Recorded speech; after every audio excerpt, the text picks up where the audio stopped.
Hey, it's a busy holiday week, and during this week, we are bringing you a look back at some of the most compelling stories and conversations we've covered for you in 2024. It's 24 in review.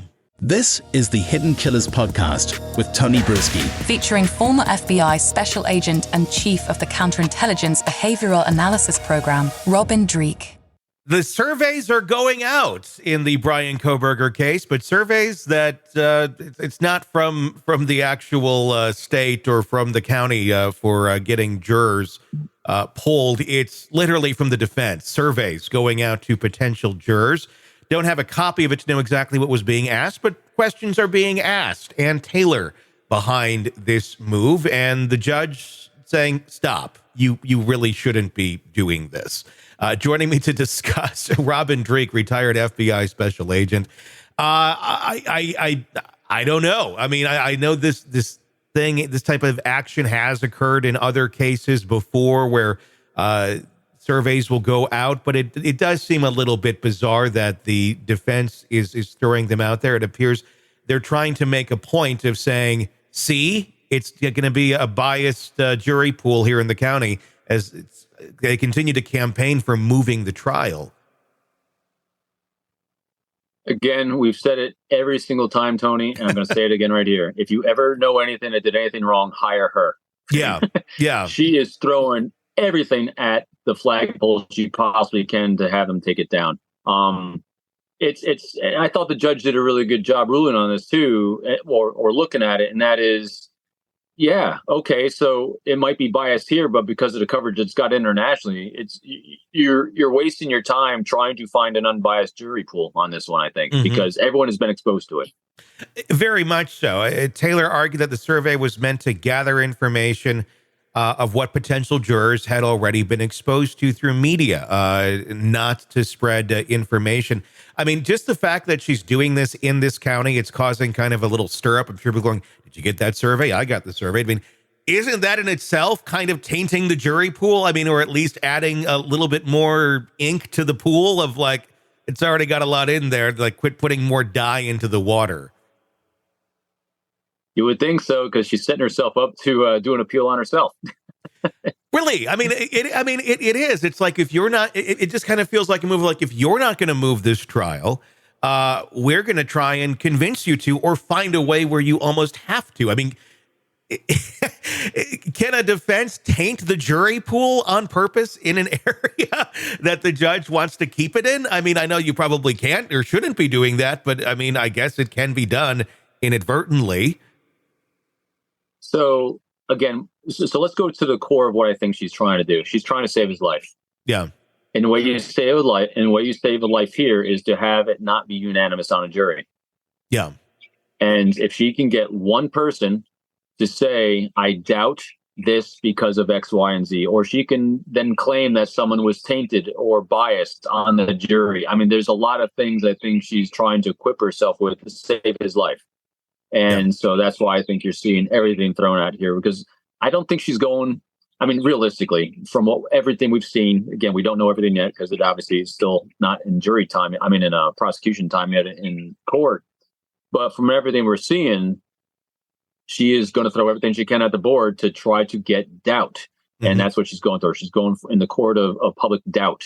And that's not public opinion on this one. I think she's going for public doubt, which is going to save a life potentially. Yeah, I mean, that seems to be the goal here. I mean, we're seeing, reports that she had mentioned that the defense expects to have 400 witnesses and in a wide array of evidence.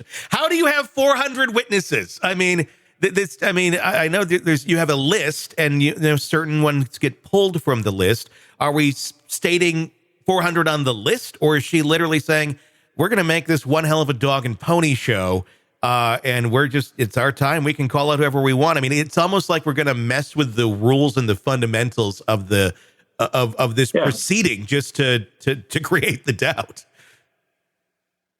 Well, if you can bring 400 people and all you, I mean, think about it. If you're trying to sow doubt in someone's mind, and you throw all these people in there, well, if not this person, maybe this person. If not this person, maybe this person. So she'll just keep, and also, if you can't get all 400, and she said there's 400, she'll claim, well, prosecution said I couldn't have 400. So there's more doubt. I mean, so Yeah. Doubt. She, in my mind, is in the realm of sowing doubt.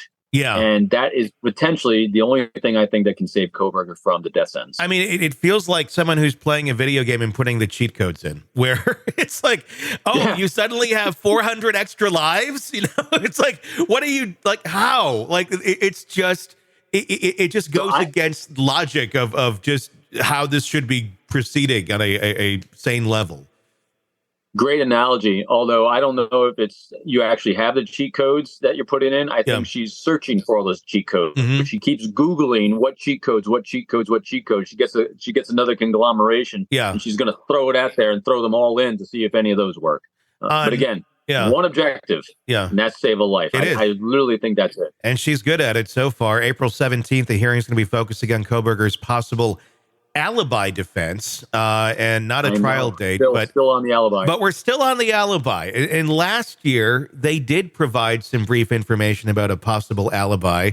I mean, all they did say is that he was driving around and he likes to drive at night. But they also said that there is evidence corroborating Mr. Koberger being at a location other than the King Road address. That could mean he's across the street in his car. I mean, that's other than the King Road address if we're going to play semantics with it. But, I mean, if there was an alibi, wouldn't we know about it by now? I mean, if there was a legit something you could say, wouldn't it have been said so they could move on with their lives and Koberger wouldn't be sitting in prison and having his name continue to be slaughtered through the media if there is an actual alibi? You would think so. Doubt. Yep.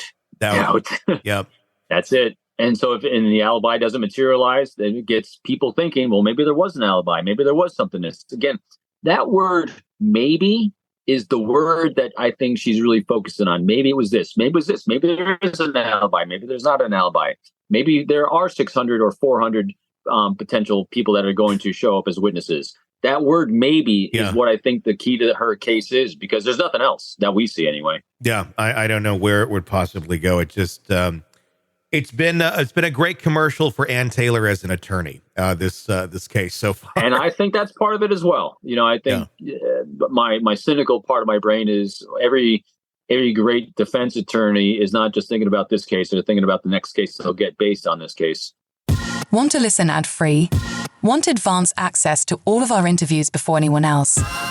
Become a True Crime Today Premium Plus subscriber on Apple Podcasts. You get every episode commercial-free. So you can binge on true crime until you can binge no more. Search True Crime Today Premium Plus on Apple Podcasts now, or go to our podcast page and sign up now. More of the Hidden Killers podcast next.